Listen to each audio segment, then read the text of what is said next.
Pemirsa, jadi tapera alias tabungan perumahan rakyat ini sedang menjadi perbincangan hangat karena dikhawatirkan akan menambah beban potongan upah pekerja. Tapi sebenarnya apa manfaatnya, untuk apa, dan berapa banyak potongan yang harus dibayarkan oleh pekerja, kita akan bahas dalam At Large hari ini. Jadi sebenarnya tapera tambahan beban untuk pekerja atau tidak? Nah pemirsa, kita lihat apa sebenarnya itu tapera. Tapera ini kalau saya kutip dari PP nomor 21 tahun 2024, ini merupakan perubahan dari PP nomor 25 tahun 2020. Di pasal 1 tertera dengan jelas, tapera ini adalah penyimpanan periodik dalam jangka waktu tertentu yang hanya bisa dimanfaatkan untuk pembiayaan perumahan dan atau dikembalikan berikut hasil pemupukannya setelah kepesertaan berakhir. Nah ini adalah yang tertera di dalam PP nomor 21 tahun 2024 tentang apa sebenarnya itu tapera. Nah kemudian siapa yang akan menjadi peserta tapera? Kalau seandainya ini adalah yang nantinya akan disimpan dan bisa dikembalikan atau diubah dalam pembentukan pembelian rumah misalnya begitu. Jadi yang bisa menjadi peserta tapera pemirsa ada warga negara Indonesia ataupun warga negara asing WNA yang sudah memegang visa kerja di Indonesia minimal 6 bulan. Kemudian sudah membayar simpanan dan punya penghasilan minimum upah minimum regional yang sudah didapati di tempat dia bekerja. Dan yang terakhir punya usia minimal 20 tahun atau sudah pernah menikah.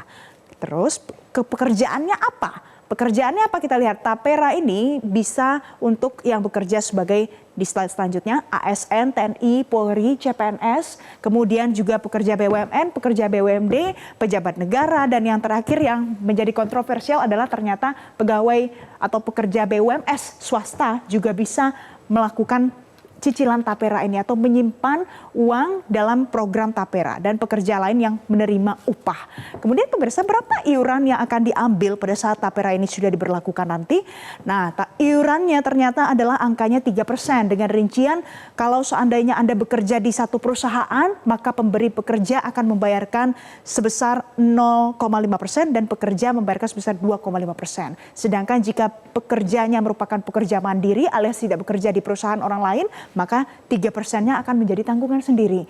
Pertanyaan selanjutnya adalah kapan ini nanti akan berlaku? Kita lihat pemirsa. Jadi ini efektif berlaku paling lambat 7 tahun setelah penetapannya atau pada tahun 2027. Jadi PP tadi diterbitkan 2024, tapi itu merupakan perubahan dari PP sebelumnya. PP sebelumnya diterbitkan kapan pemirsa? Di tahun 2020. Jadi ini akan berlaku pada 2027 nanti. Kemudian apa manfaat yang akan diterima oleh masyarakat kalau seandainya tapera ini benar-benar diberlakukan?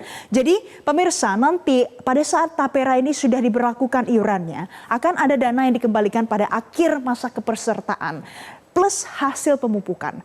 Jadi nanti akan ada pengelolaan tentunya yang dilakukan di dalam institusi tapera ini terkait dengan iuran yang sudah dikumpulkan dari masyarakat. Kemudian khusus untuk masyarakat berpenghasilan rendah, jadi pemirsa ini harus ditekankan sekali lagi hanya khusus untuk masyarakat berpenghasilan rendah saja yang masuk ke dalam kualifikasi atau eligible, bahasanya itu nanti bisa akan mendapatkan beberapa manfaat mulai dari yang namanya KBR, KPR, dan juga KRR. Nah jadi pemirsa, untuk kredit bangun rumah, kredit pemilikan rumah, dan juga kredit renovasi rumah, ini punya tenor waktu yang berbeda-beda.